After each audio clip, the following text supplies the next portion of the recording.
Estamos dando sequência à disciplina de metabologia. Agora nós vamos falar sobre beta-oxidação. Antes, pedir para quem não é inscrito se inscrever, ativar as notificações e deixar um like para a gente aí. Beta-oxidação, então, é o processo pelo qual o nosso corpo transforma os ácidos graxos em energia. Nós vimos que a lipólise acontece na necessidade de energia, né? Nós vamos quebrar as ligações dos triglicerídeos, quebrar os ácidos graxos, separar do glicerol. Então, aqui na beta-oxidação é que esses ácidos graxos vão ser de fato utilizados. O processo de beta-oxidação acontece dentro das mitocôndrias. Então, nós vimos lá, né, no processo de lipólise, aqui nós temos um triglicerídeo, as ligações éster são rompidas e vai liberar os ácidos graxos do glicerol. O glicerol, nós vimos que vai para a gliconeogênese para formar glicose, certo? Então, e os ácidos graxos vão, junto da albumina, né, circular aí na corrente sanguínea.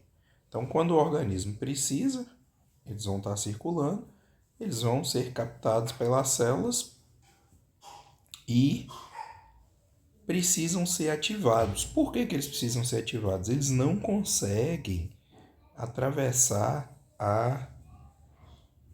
a membrana da mitocôndria. Então, eles entram nas células e precisam ser ativados para entrar na mitocôndria. Então, quem vai fazer essa ativação?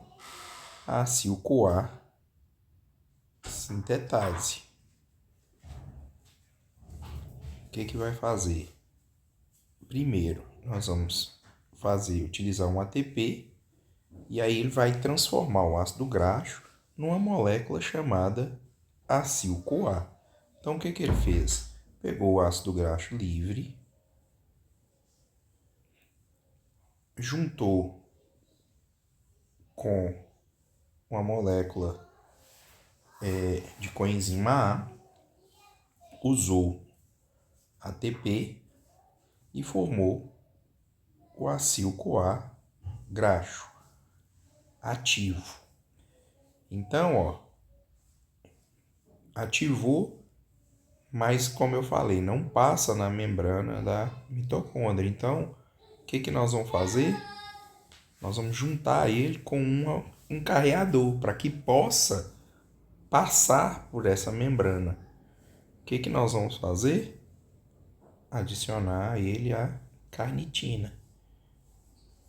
Então, ela funciona como um táxi molecular que leva os ácidos graxos para dentro da mitocôndria.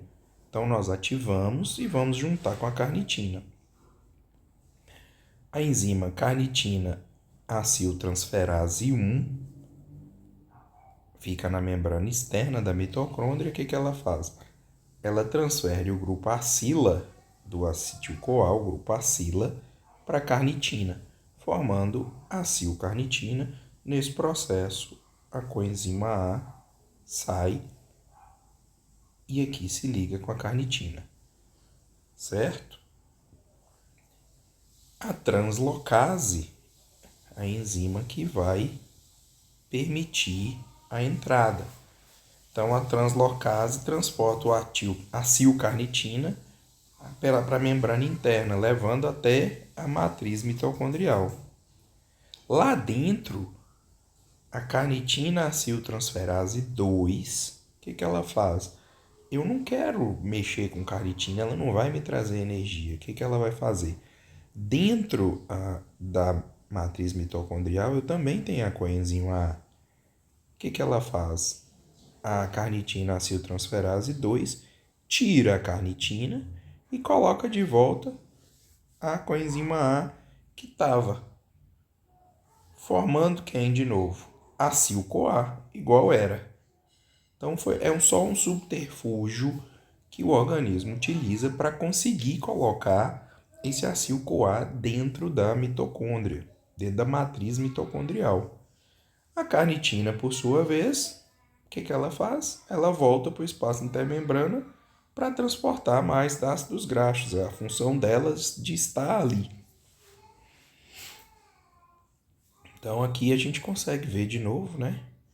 Acil-CoA graxo, sai o CoA, carnitina aciltransferase transfere a carnitina para o lugar onde estava esse acil-CoA, a enzima acilcarnitina translocase transfere para dentro e lá o inverso acontece. Carnitina aciltransferase 2 tira a carnitina e volta com a coenzima A para o local. É um ponto clássico de regulação e pegadinha de prova. Por exemplo, se houver uma deficiência na produção ou no transporte de carnitina, a beta-oxidação fica gravemente prejudicada. Mas onde está a pegadinha? A carnitina não gera, não participa do processo em si de geração de energia. Mas sem ela, o acil-CoA não entra na matriz mitocondrial. Então, o processo não acontece. Então, quando o acil-CoA está dentro da mitocôndria, a beta-oxidação vai de fato começar. A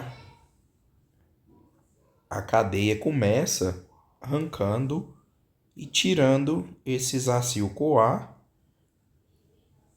né, para formar acetil-CoA lá no final. Nós vamos ver como é que vai funcionar isso aí. Primeira coisa que acontece, pela acil-CoA desidrogenase, o que vai perder? Vai sair um hidrogênio, elétron, do elétron acontece o quê? Uma oxidação, oxideu. Quem vai pegar esse elétron dessa primeira reação? FAD-H2. Esse FAD aqui já é aquele FAD que vai lá para a fosforilação oxidativa, certo? A segunda etapa é uma adição de água, o enoil-CoA hidratase. Vocês lembram que lá na síntese acontecia exatamente essas reações ao inverso. Acontecia uma redução, uma saída de água, uma desidratação, depois uma redução. Aqui nós estamos fazendo o inverso. Acontece uma oxidação, depois uma adição de água, que é uma hidratação, enoil-CoA hidratase. Depois acontece uma nova oxidação. E aí, por último, acontece o quê? A tiolase vem e faz uma clivagem. Quando cliva, libera quem? Um acetil-CoA. Liberou o acetil-CoA, o nosso ácido graxo fica com quem? Com 2 carbonos a menos, porque o acetil-CoA tem 2 carbonos. E aí o ciclo recomeça. Esse acetil-CoA vai para onde? Esse acetil-CoA vai para o ciclo de Krebs, para seguir o ciclo de Krebs e ir para a fosforilação oxidativa. Certo? Só um detalhe aqui que eu esqueci de falar com vocês, é que na segunda oxidação, quem é formado é o NAD. Na primeira forma FAD, na segunda oxidação forma NAD. E aí, esses NADs, esses FADs, já vão direto para a cadeia respiratória, né? Fosforilação oxidativa, e o acetil-CoA vai para o ciclo de Krebs para também formar NAD-FAD e GTP. Aí é que vai gerar. Então, a gente pensa o seguinte, se eu tenho um ácido graxo de 16 carbonos e eu sei que o acetil-CoA tem 2 carbonos, então nesse ácido graxo eu vou formar quantos? 8 acetil-CoA. Certo? 16 carbonos, o acetil tem 2, eu vou formar 8 acetil-CoA. depende da quantidade de carbonos que tem esse ácido graxo. O palmitato, né, por exemplo, tem 16. Então, ele vai formar 8-acetil-CoA.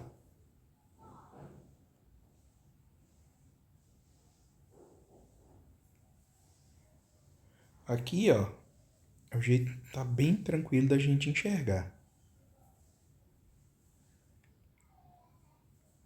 Acil-CoA, acil-CoA desidrogenase, depois enoil hidratase, depois mais uma desidrogenase, ó, a primeira desidrogenase forma FAD, a segunda desidrogenase forma NAD. Chegou aqui, tiolase vai e cliva. Cliva quem? Cliva 1-acetil-CoA. E o ciclo continua. Vai fazer isso aqui mais uma vez, na próxima vai tirar mais um acetil-CoA, na próxima vai tirar mais um acetil-CoA, até sobrar 2. Vai ter uma clivagem, vai ficar 2-acetil-CoA. Olha só como é que fica aqui. De 16 eu fui para 14, gerou quem? Um acetil-CoA, um NAD e um FAD. De 14 para 12, acetil-CoA, NAD, FAD. 12 para 10, acetil-CoA, NAD, FAD.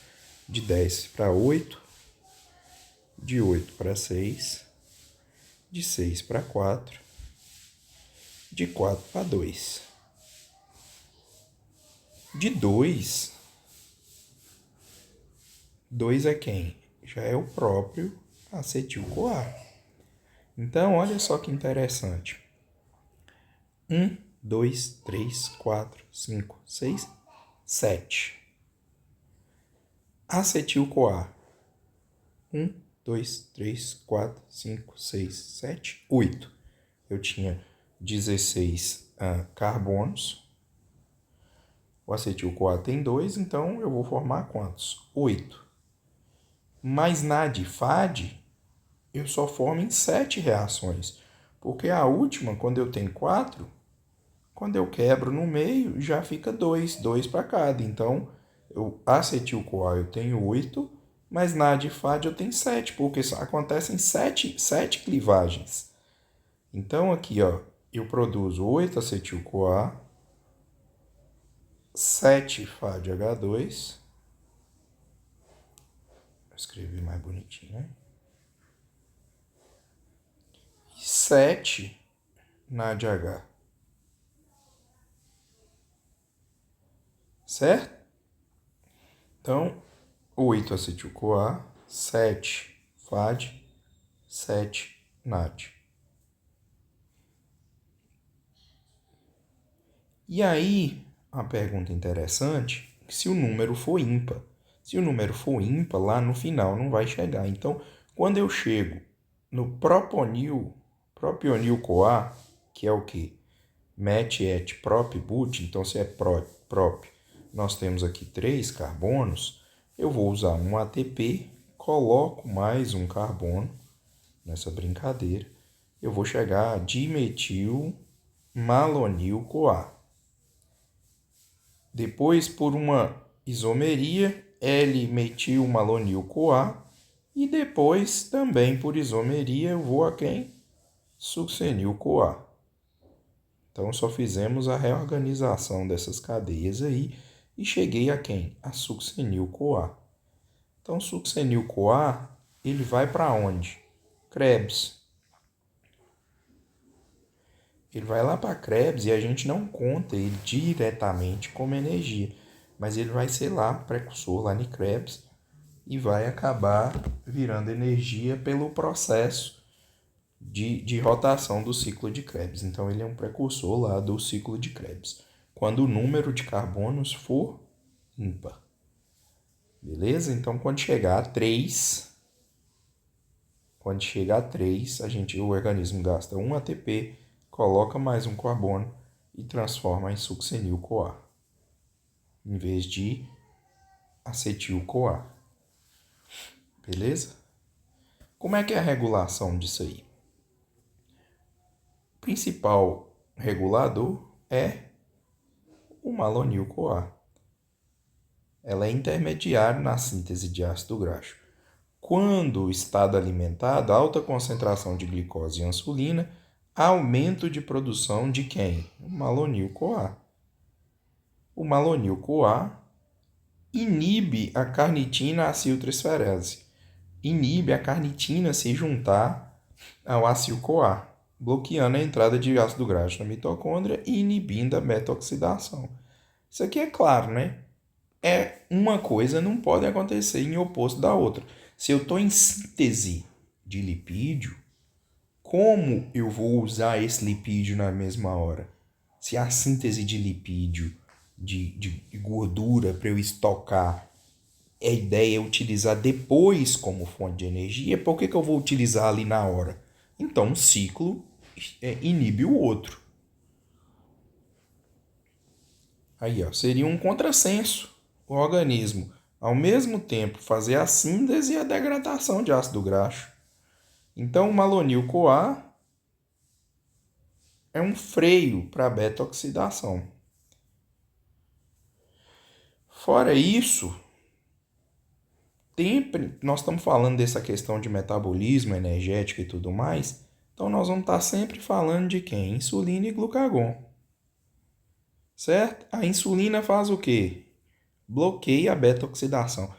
A beta-oxidação, eu não estou fazendo ela por conta de falta de glicose, que é a minha principal fonte de energia. Se eu estou com falta de glicose, quem está comandando o espetáculo? Insulina ou glucagon? Glucagon.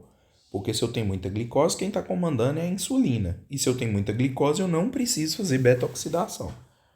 Certo? Então, a gente tem que começar não, já passou de hora da gente entender essas questões, em que momento metabólico está o organismo, para saber qual via que vai estar sendo ativada, qual via que vai estar sendo inibida. Certo? Então, aqui para a gente resumir e matar a conversa dessa questão, em estado alimentado, insulina alta, beta-oxidação inibida. Da forma contrária, em jejum, quem está comandando glucagon, beta-oxidação está estimulada. Beleza?